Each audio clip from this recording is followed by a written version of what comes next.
जय Shri Radhe Krishna all of you. Guru Vashishtha mastermind classes में आप सभी का हार्दिक स्वागत है।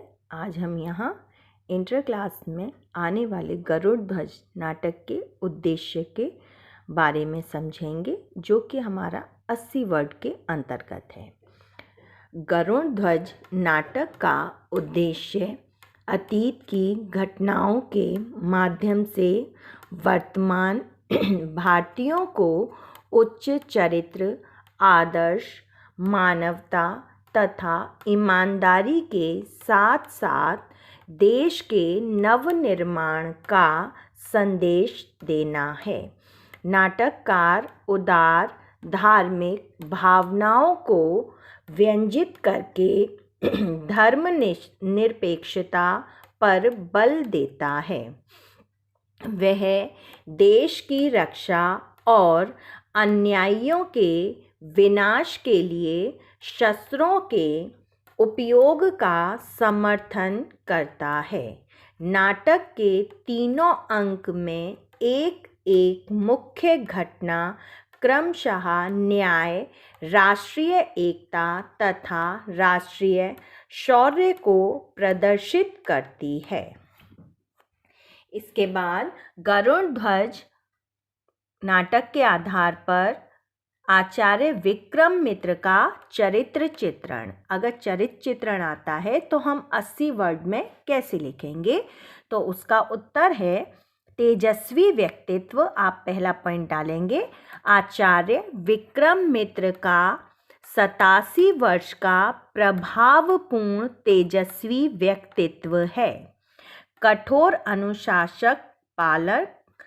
दूसरा पॉइंट डालेंगे। शासन में अनुशासन भंग करना और मर्यादा का उल्लंघन अक्षम्य अपराध मानते थे। वैदिक संस्कृति पोषक। तीसरा पॉइंट है आपका जीवन भर उत्थान एवं प्रतिष्ठा के लिए संघर्ष करते रहे थे। चौथा पॉइंट है आपका भागवत उन्नायक।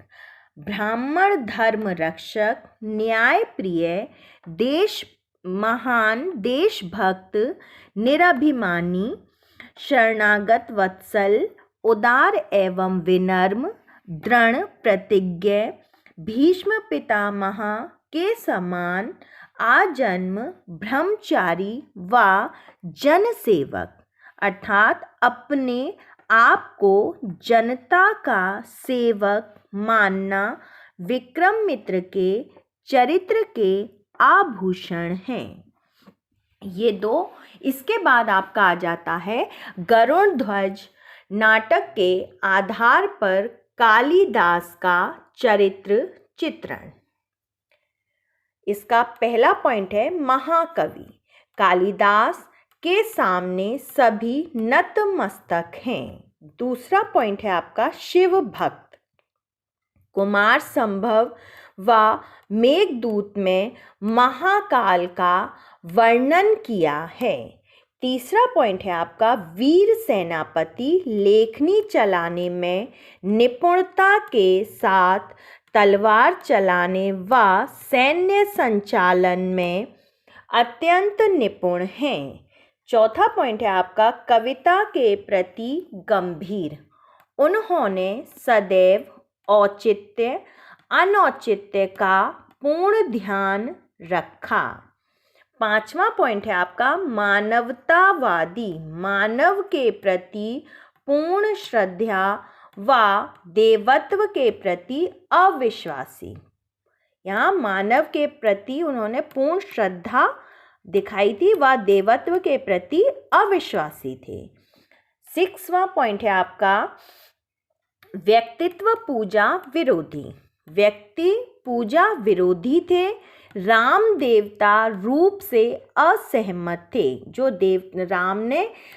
राम का रूप था, मनुष्य रूप था, उससे वो असहमत थे। श्रृंगारी। आपका 7वां पॉइंट है श्रृंगारी। महाकवि हैं, अतः यानी कि अगर वो कवि हैं तो उन्होंने श्रृंगारी यानी कि रस से संबंधित होना। श्रृंगारी का मतलब है श्रृंगार रस, यानी कि रस से लोतपोत होना। ठीक है, तो महाकवि हैं, अतः स्वभाव का श्रृंगारी होना स्वाभाविक है। गृहस्थ जीवन के प्रति शंकालु, कुमारी कल्पना और कुमारी बासंती इन प्रेमिकाओं के साथ निभ सकेगी, कभी एक मान करेगी कभी दूसरी। कहने का मतलब ये, वो इन दोनों जो प्रेमिकाएं थी उनमें वो सोचते हैं कि इन दोनों के बीच क्या कभी निभ सकती है। ऐसा नहीं हो कि कभी एक मान का मतलब घमंड करने लग जाओ, कभी दूसरी घमंड करने लग जाए। तो इस संवाद से शंकालुता स्पष्ट झलकती है। ये आपका गरुड़ध्वज नाटक के आधार पर कालिदास का चरित्र चित्रण है, जो इंटर क्लास की बोर्ड परीक्षा के लिए बहुत ही इम्पॉर्टेंट है। इसे अच्छे से समझें और याद करें।